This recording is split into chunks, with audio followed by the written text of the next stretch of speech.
50 years of Commonwealth, a half-century of nationhood. All Australia celebrates the Jubilee, and Sydney's Australia Day pageant is among the most colourful ever staged here. Police estimate that 500,000 people line the route of the parade, a huge crowd representing 1/3 of the city's total population. Jubilee year celebrates the unity as a Commonwealth achieved by the Australian states in 1901. Prior to that, they were entirely independent entities and even erected customs barriers against each other. Seems silly now, but it was not considered so silly then by the hard-headed citizens who fought against the coming nationhood. Fortunately, Australia's unity was achieved without the bloody civil war which characterized the struggle to complete nationhood of the United States of America.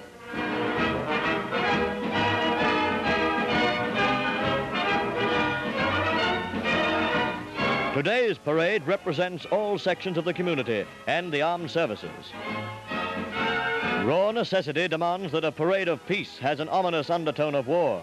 With the world in tumult, it would be an unwise Australian who believed that his nationhood could be maintained without preparation to meet aggression. Envious eyes are still on Australia's wide-open spaces.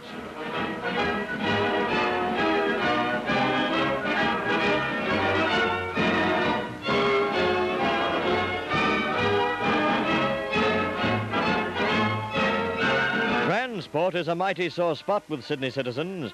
They went back into the archives to show us how folks got around in Grandma's day. But the thought that this might be the new modern transport Sydney has long been promised was just too much for some people.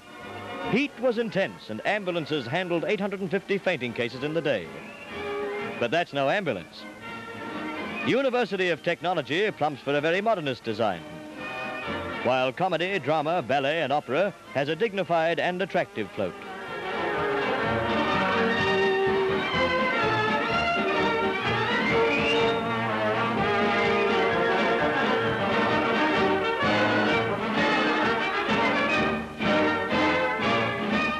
The great human tide of migrants from all over the world flowing into Australia today is symbolized by this special float and the marching group of various nationalities who from now on will be Australians. Cook's Landing, while cautious Aborigines watch, and that takes us back not 50 years, but right to April 29th, 1770. The wealth of a still small but fast-growing young nation.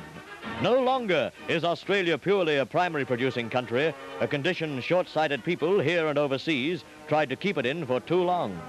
Primary produce is still the backbone of our economy, but secondary industry is expanding by leaps and bounds and will continue to expand. Just the same, there is still a heck of a load on the good old Merino's back. But if you ask me, it's a mighty attractive load at the moment. Nightfall, and another huge crowd lines the harbour foreshores for the Jubilee Venetian Carnival. Warships from South Africa and Pakistan, India and New Zealand join the RAN for the celebrations. From historic Fort Denison, once Sydney's bulwark against an expected Russian attack, no kidding, Army men set fire to 4,000 pounds worth of fireworks, and boy did they get results.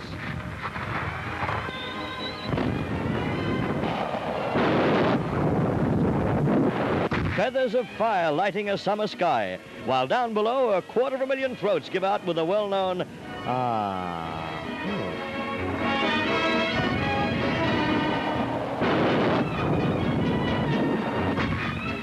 Decorated yachts, pageants on moored barges, music in the air. It's a big night, but after all, it commemorates a mighty big event.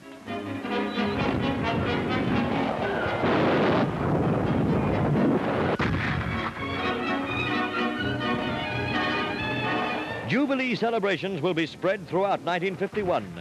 This is but the beginning. The opening shot's in a super chevaux. And believe me, brother, it isn't a bad start.